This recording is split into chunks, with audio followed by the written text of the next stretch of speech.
bonsoir, mardi 8 juin, bienvenue dans le journal de la rédaction de TV78. Voici les titres. C'est demain mercredi que l'étape 3 du déconfinement sera déclenchée avec notamment le passage du couvre-feu à 23h, reportage dans 2 salles de sport qui se préparent pour leur première réouverture depuis l'automne, invite également Cricor Dinarian à la tête du restaurant La Fontaine à Montigny-le-Bretonneux pour parler de l'accueil des clients de nouveau autorisés en intérieur. Elle agit pour lutter contre l'exclusion dans les quartiers prioritaires, la conviction de Positive Planète pour se faire la création d'entreprises. L'association a permis d'accompagner depuis sa fondation 2 millions de bénéficiaires dans le monde. Attrape une antenne locale, est implantée et rayonne dans tout le sud Yvelines. Et puis au Muro, un magasin a fait le pari du rétro. Cette boutique éphémère consacrée aux disques et vinyles sera ouverte pendant 6 mois. Le temps de constater si les adeptes du vintage sont au rendez-vous au moment où le métier de disquaire est en voie de disparition. Et à l'approche des élections départementales, portrait croisé dans ce journal dans le canton de Bonnières-sur-Seine. 2 candidats connus de la sphère politique et sociale sont en lice. D'un côté, l'homme de droite, Patrick Stefanini, ancien préfet, ancien conseiller d'État.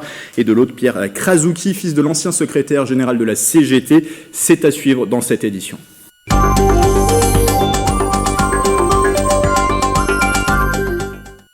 Le déconfinement entre donc dans une phase supplémentaire dès mercredi, dès demain, avec une levée des restrictions supplémentaires. L'essentiel à retenir qui s'affiche avec le passage du couvre-feu de 21h à 23h et notamment, vous le voyez, la réouverture des bars et restaurants en intérieur depuis le 19 mai. Ce sont les terrasses qui avaient pu accueillir à nouveau les clients.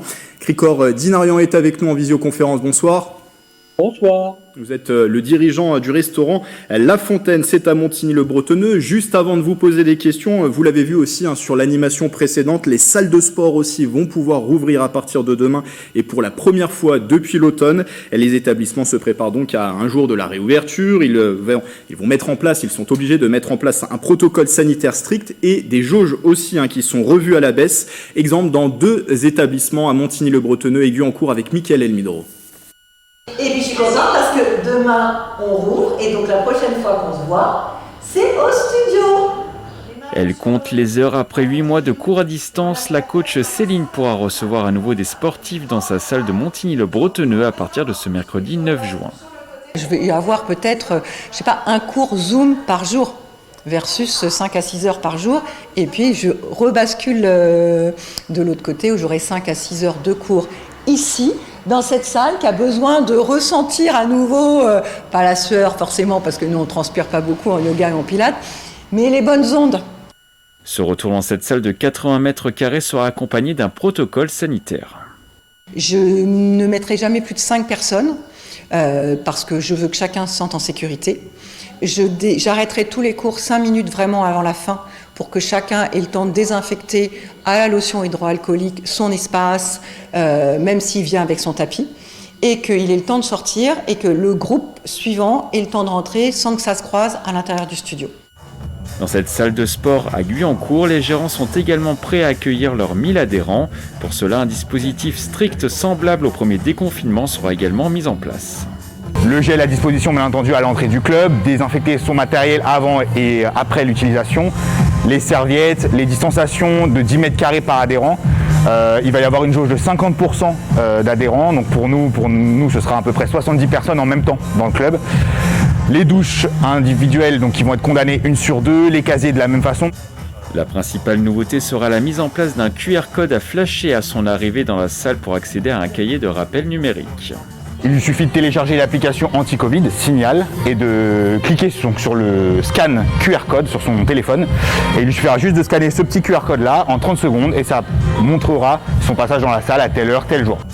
Les salles de sport espèrent maintenant que ce dispositif permettra de relancer la machine et surtout inciter les sportifs à s'inscrire à la rentrée prochaine, un moment clé pour le secteur. Et je vous le disais tout à l'heure, en plus de la réouverture des salles de sport, d'autres levées de restrictions à partir de demain, mercredi. Couvre-feu à 23h, réouverture des salons, foire d'exposition avec jauge, fin du télétravail systématique. Et donc la réouverture en intérieur des bars et restaurants qui accueillaient, pour ceux qui avaient une terrasse, des clients depuis le 19 mai. Cricor Dinarian, vous êtes toujours avec nous. Vous êtes le dirigeant du restaurant La Fontaine, c'est à Montigny-le-Bretonneux. Quel est votre état d'esprit à J-1 de cette nouvelle levée de restrictions ? Eh bien, nous sommes heureux, très heureux, un peu fébriles. Nous sommes tous sur la brèche depuis déjà plusieurs jours pour préparer la réouverture de la salle à l'intérieur, puisque pour l'instant, l'usage de la terrasse a été un peu compromise par la météo qui nous a joué des tours. Et donc, Févril est heureux de revoir nos clients. Alors, plusieurs mesures qui vous concernent. La principale, bien sûr, c'est cette possibilité d'accueillir de nouveau des clients en salle avec une jauge de 50% en intérieur, 6 personnes maximum par table. Tout est prêt pour accueillir vos clients ? Bien sûr, tout est prêt depuis déjà un petit moment.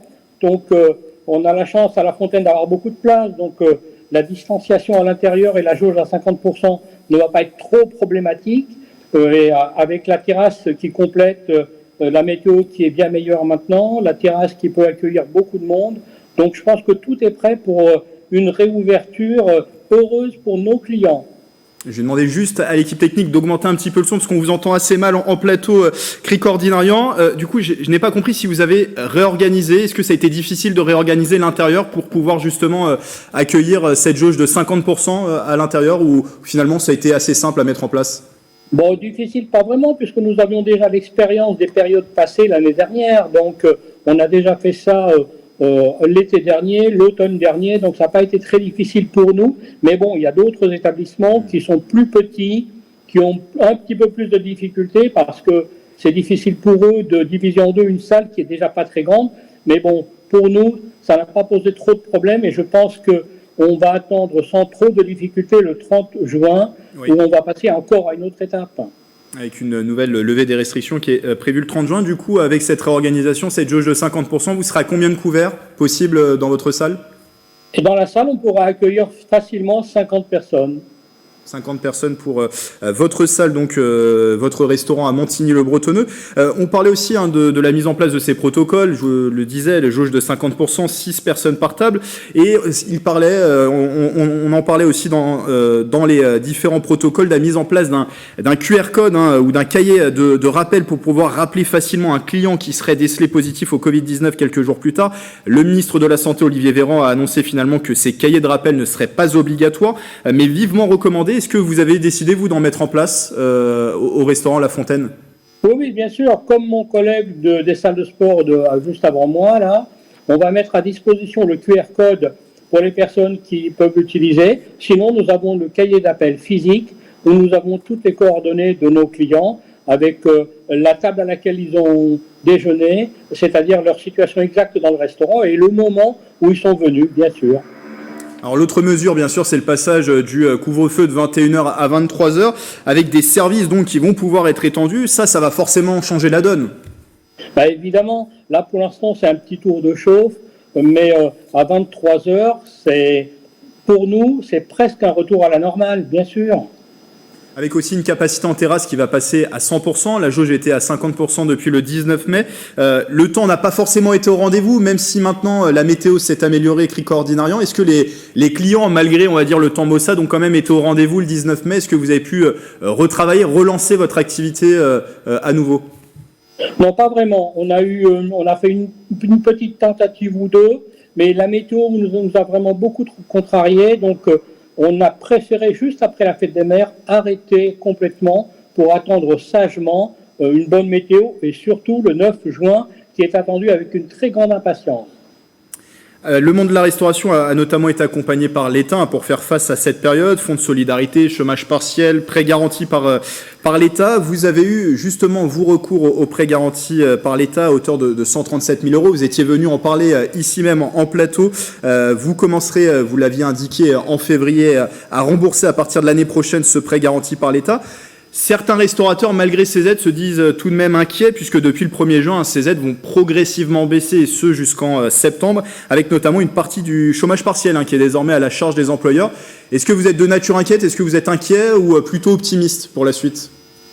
Je suis plutôt optimiste, c'est une question de nature, mais bon, on est quand même un petit peu dans l'expectative. On se demande comment vont réagir nos clients qui sont très demandeurs, certes, mais lorsqu'on va être, entre guillemets, débranché des aides de l'État progressivement, il va falloir être prêt pour faire face, notamment le chômage partiel qui va diminuer fortement. Et puis, un autre sujet qu'il faudra aborder rapidement, c'est le manque de personnel dans la profession. Comment faire revenir dans notre métier des personnes qui ont quitté ce métier. C'est difficile de les faire revenir, oui. C'est un autre sujet maintenant qui est sur la table. Ah oui, c'est un sujet sérieux et qui va l'être de plus en plus dans les 5-6 mois qui viennent. Merci, Cric Ordinarian, d'avoir été avec nous. Merci. Et je le rappelle, vous êtes le dirigeant du restaurant La Fontaine. Il est situé à Montigny-le-Bretonneux.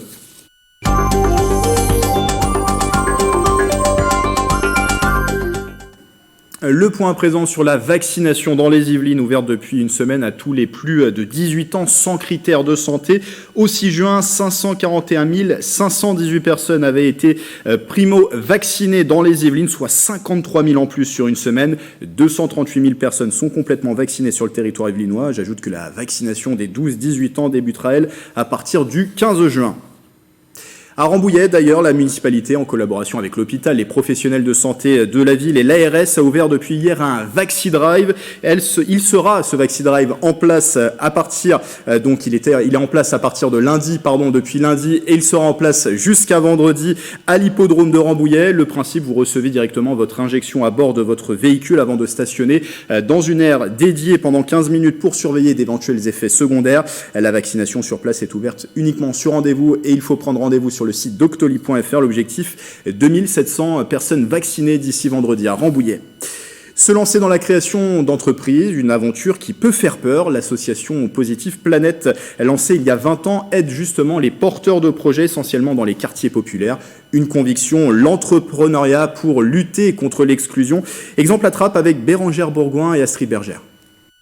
Mariam Couture est une jeune entreprise créée à Trappes il y a 1 an et demi. Ses gérants ne connaissaient pas le monde de l'entrepreneuriat. Grâce à l'association Positive Planète qui accompagne des porteurs de projets dès les quartiers populaires, ils ont réussi à se lancer. C'est Positive Planète, Francesca s'est occupée vraiment de nous assister à travers 4 entretiens et on lui a apporté toutes les informations par rapport au prix, comment envoyer les prix des rideaux, comment envoyer les prix des coussins.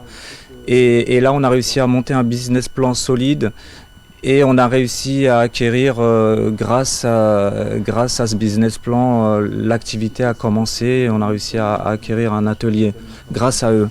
Leur activité repose principalement sur la création de salons orientaux et de coussins. 1 an et demi après la création de l'entreprise, ils sont satisfaits. C'est vraiment une fierté. Parce que ça s'est fait à Trappes et il y a beaucoup de jeunes qui nous ont vu évoluer, qui nous ont vu transporter du tissu dans notre voiture familiale et on a commencé vraiment au bas de l'échelle et quand ils voient ça, ils se disent « Ah ouais, c'est possible, on peut le faire ». Chaque semaine, leur conseillère vient les voir pour répondre à leurs interrogations et les aider. En 2020, l'antenne yvelinoise de l'association a fait plus de 200 accompagnements et a permis la création de 51 entreprises. L'objectif de Positive Planète France, c'est de redonner confiance à toutes les personnes qui souhaitent développer des initiatives économiques, et ce, quel que soit leur parcours de vie et leurs projets. Et c'est ce qu'on fait aujourd'hui, et notamment sur le département des Yvelines, avec nos 4 lieux de permanence actuels, donc sur Trappes, Mantes-la-Jolie et Mantes-la-Ville, les Mureaux et Poissy. Et l'association aide les porteurs de projets sur l'ensemble de la création de l'entreprise. Ici, les porteurs de projets certaines techniques, notamment sur le marketing, sur la stratégie digitale, sur pas mal de thématiques, le choix notamment du statut juridique. Et ça se fait autant en entretien individuel qu'en action collective. 4 personnes travaillent sur l'antenne des Yvelines. L'association est financée principalement par des fonds publics comme le Fonds social européen et le département. Du 28 juin au 3 juillet se déroulera une nouvelle édition des Rendez-vous de la retraite, une semaine à destination de tous les actifs de tout âge pour faire le point sur leur situation personnelle. Cet événement national se déclinera aussi au niveau de l'Île-de-France où il est d'ores et déjà possible de prendre rendez-vous. 5000 entretiens vous seront proposés dans la région. Ils peuvent se faire soit par téléphone, soit en rendez-vous en présentiel dans l'un des points d'information retraite du département à Guyancourt, Montigny-le-Bretonneux et Poissy. Au chapitre politique, les élections départementales et régionales au programme les 20 et 27 juin prochains. Pour le scrutin des départementales dans le canton de Bonnières-sur-Seine, 4 binômes sont en lice dans le nord des Yvelines. Une élection avec en toile de fond un duel entre 2 noms connus dans la sphère politique et sociale française.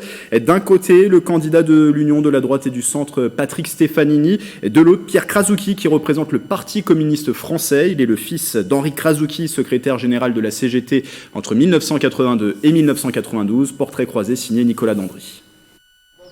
Il a mené la victoire de Jacques Chirac pour la présidentielle de 1995 et celle de Valérie Pécresse pour les régionales de 2015. On le surnomme du coup le faiseur de roi. Aujourd'hui, Patrick Stefanini est candidat au départemental dans les Yvelines. Il est en binôme avec Josette Jean dans le canton de Bonnières-sur-Seine. C'est un canton typiquement rural avec beaucoup de petites communes, des communes qui ont moins de 1000 habitants. Nous sommes dans un canton où il faut beaucoup travailler sur les questions de mobilité. Gestion des collèges, problématique des transports, question de sécurité en zone rurale, différents points du programme du candidat du groupe Ensemble pour les Yvelines. Diplômé de l'ENA en 1979, Patrick Stefanini a occupé plusieurs postes dans la haute fonction publique. Il a aussi été préfet dans plusieurs départements. Aujourd'hui, il mène sa campagne notamment auprès des maires du canton. Merci beaucoup, monsieur le maire. Au revoir. Comme préfet, j'ai servi notamment à Clermont-Ferrand, dans le département du Puy-de-Dôme. J'ai servi à Bordeaux, dans le département de la Gironde. J'ai l'habitude de la relation avec les maires. Et moi, je mettrai au service de notre binôme, et à partir de là, au service de l'ensemble des maires, et donc de tous les habitants du canton, je mettrai mon expérience de l'État et mon expérience de la région, puisque j'ai dirigé pendant plus d'1 an les services de la région. Du côté de Bonnières-sur-Seine, la gauche avec notamment le Parti communiste français aura un binôme avec Héloïse Vénancio et Pierre Krasuki. Ce dernier est le fils d'Henri Krasuki, secrétaire général de la CGT de 1982 à 1992. Il a aussi été membre de la résistance pendant la Seconde Guerre mondiale et envoyé en camp de déportation.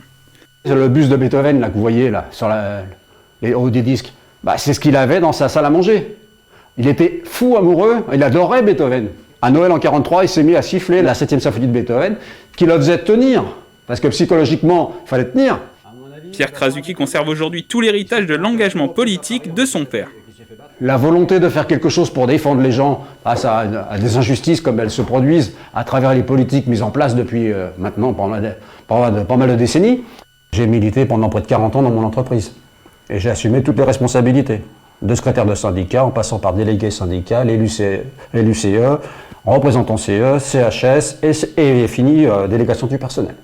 Toujours militant de la CGT pour les retraités, reste engagé au Parti communiste français. C'est sous cette couleur qu'il souhaite proposer une alternance autour d'une union de la gauche aux élections départementales, avec plusieurs propositions notamment autour de l'environnement, la santé et la solidarité envers les personnes âgées, mais aussi la jeunesse.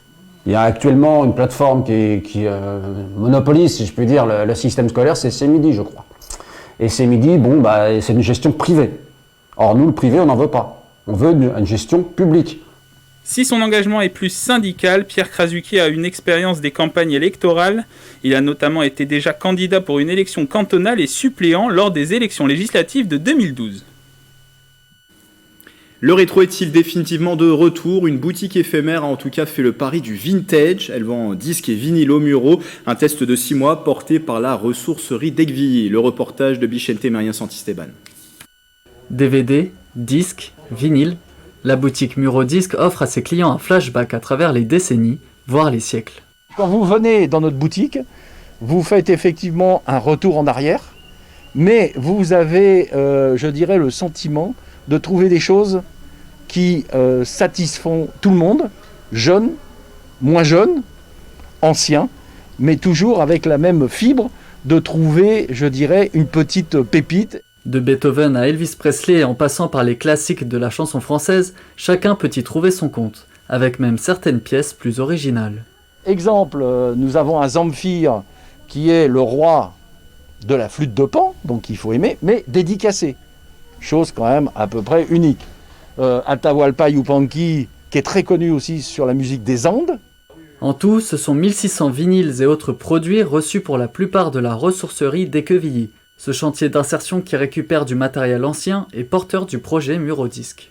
À la ressourcerie, on reçoit beaucoup de matériel, DVD, vinyle, et on a pensé que ça pouvait être l'occasion de créer un emploi. Et aussi, un peu le défi, c'était de se dire, est-ce qu'on arriverait à faire venir les gens au Muro, de tous les villages autour. Un local partagé avec 5 autres boutiques et des meubles en carton sur mesure, la boutique pourrait se pérenniser en cas de succès. Là, c'est une boutique éphémère, donc on est au sein d'un projet plus grand qui accueille d'autres porteurs de projets. On est là normalement pour 6 mois et ça permet de faire le test, de vérifier la faisabilité et si ça marche ensuite d'avoir une vraie boutique un peu plus grande encore pour avancer. En attendant de savoir si le modèle économique est viable, Marc, le disquaire, continuera de faire tourner ses disques jusqu'à l'hiver.